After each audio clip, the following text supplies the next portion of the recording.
Welcome back, fight fans, to another episode of GTS Combat. And yo, it's your boy Jimmy, back again, looking ahead to another highly anticipated fight. This one is going to be the first pay-per-view of 2022. It's going to be on January 22nd, and it's going to be headlined by Ciryl Gane, the interim heavyweight champion, taking on the heavyweight champion, the Predator, Francis Ngannou. So let's get into it. These two guys actually used to be former sparring partners. They had the same coach. They trained in the same gym. So, yeah, I feel like they're going to already know quite a lot about each other.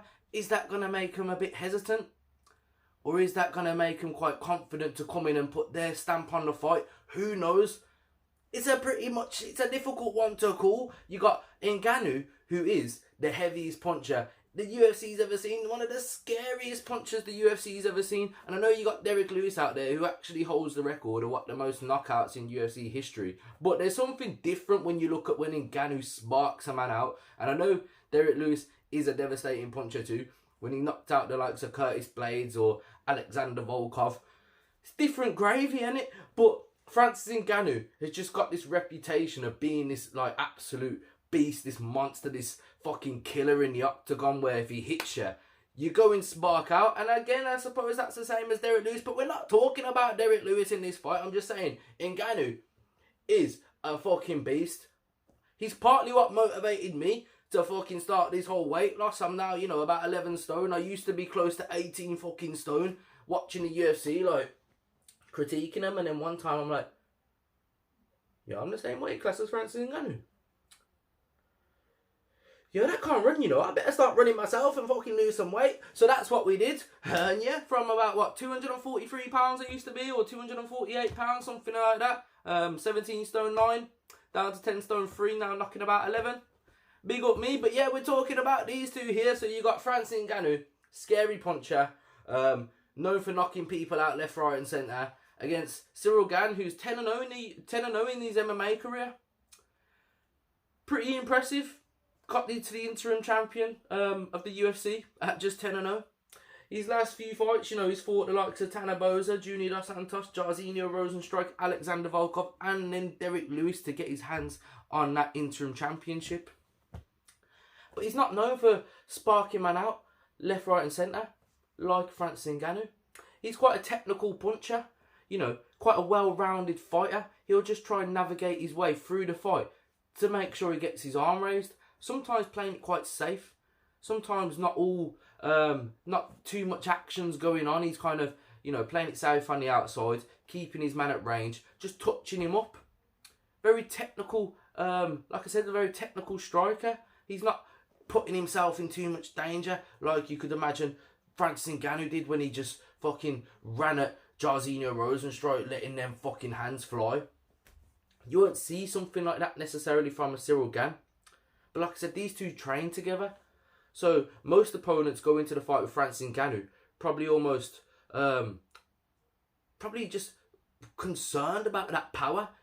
Makes them a bit hesitant, makes them a bit shy, makes them not want to fully commit because they're thinking, if he hits me, I've seen what's happened to his former opponents, I could go spark out. But Ciryl Gane has trained with him, he's sparred with him, so he's already going to know what to expect from that power. He's released a little clip of there, a little bit of training there, a bit of sparring footage. Obviously, that's going to be biased to himself if he ever did get sparked out by Ngannou in training. I'm not saying that has happened, but if it did, he was hardly going to release that bit of footage where he's getting punched up, is he?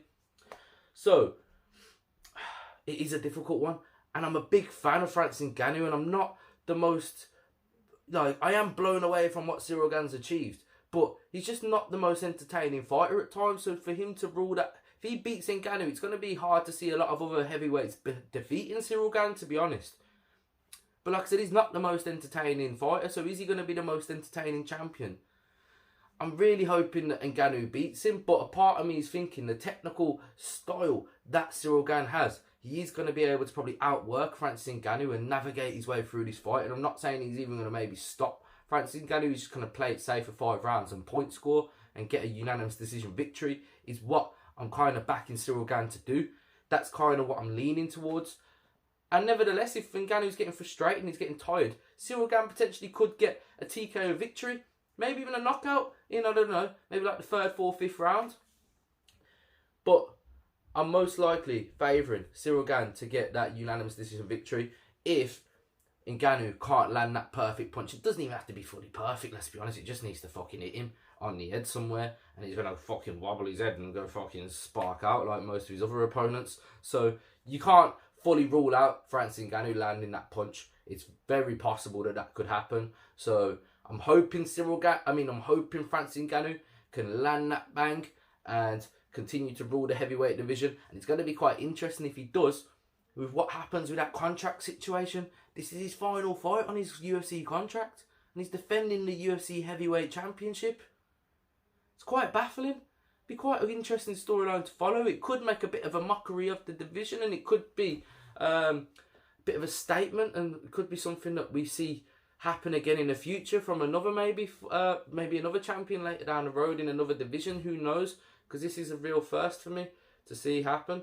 But nevertheless, January 22nd, UFC 270, Ciryl Gane and Ngannou taking on each other for the undisputed heavyweight UFC champion. My prediction is Ciryl Gane is probably going to get a unanimous decision victory and become the new undisputed UFC heavyweight champion of the world. Let me know your predictions in the comment section below. I've been your boy Jimmy. This has been GTS Combat. Like, comment, share and subscribe. Till next time. Peace.